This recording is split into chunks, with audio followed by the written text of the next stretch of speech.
Motor ಸೈಕಲೊಂದು overtake ಮಾಡಲು ಅನುಮತಿ ಇರುವ ದ್ವಿಮುಖ ರಸ್ತೆಯಲ್ಲಿ ಚಲಿಸುತ್ತಿದೆ. ಅವನು ನಿಂತಿರುವ ಬಸ್ಸನ್ನು ಓವರ್ಟೇಕ್ ಮಾಡಲು ಪ್ರಯತ್ನಿಸುತ್ತಿದ್ದಾನೆ.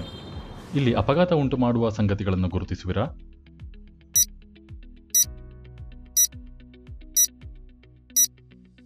ಸ್ಪಷ್ಟವಾಗಿ ಗುರುತಿಸಲಾದ ಅಪಾಯಗಳೆಂದರೆ: 1. ನಿಂತಿರುವ ಬಸ್, ಏಕೆಂದರೆ ಬಸ್ ಮುಂದಕ್ಕೆ ಚಲಿಸಬಹುದು ಅಥವಾ ಚಾಲಕ ಅದರ ಬಾಗಿಲನ್ನು ತೆರೆಯಬಹುದು. 2. ಬೈಕ್ನ ಹಿಂದಿರುವ ಕಾರು ಓವರ್ಟೇಕ್ ಮಾಡಲು ಪ್ರಯತ್ನಿಸಬಹುದು. 3. ಬಸ್ನ ಮುಂಭಾಗದ ಬ್ಲೈಂಡ್ ಸ್ಪಾಟ್ ಕೂಡ ಅಪಾಯಕ್ಕೆ ಕಾರಣವಾಗಬಹುದು. ಯಾವುದೇ ಪಾದಚಾರಿ ಅಥವಾ ಬಸ್ ಪ್ರಯಾಣಿಕ ಬಸ್ನ ಮುಂಭಾಗದಲ್ಲಿ ಚಲಿಸುತ್ತಿರಬಹುದು. ಈಗ ಮುಂದೇನಾಗುತ್ತೆ ಎಂದು ನೋಡೋಣ.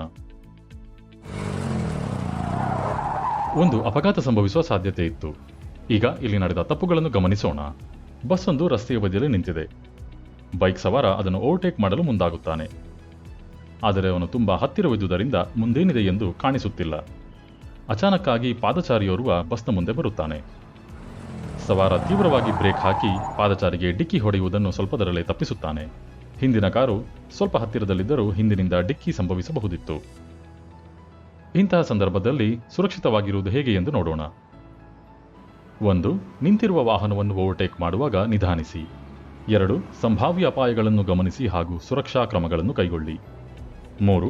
ಯಾವಾಗಲೂ ವಾಹನಗಳ ನಡುವೆ ಸುರಕ್ಷಿತ ಅಂತರವನ್ನು ಕಾಯ್ದುಕೊಳ್ಳಿ ಮತ್ತು ಸುತ್ತಮುತ್ತಲಿನ ಬಗ್ಗೆ ಎಚ್ಚರವಿರಲಿ.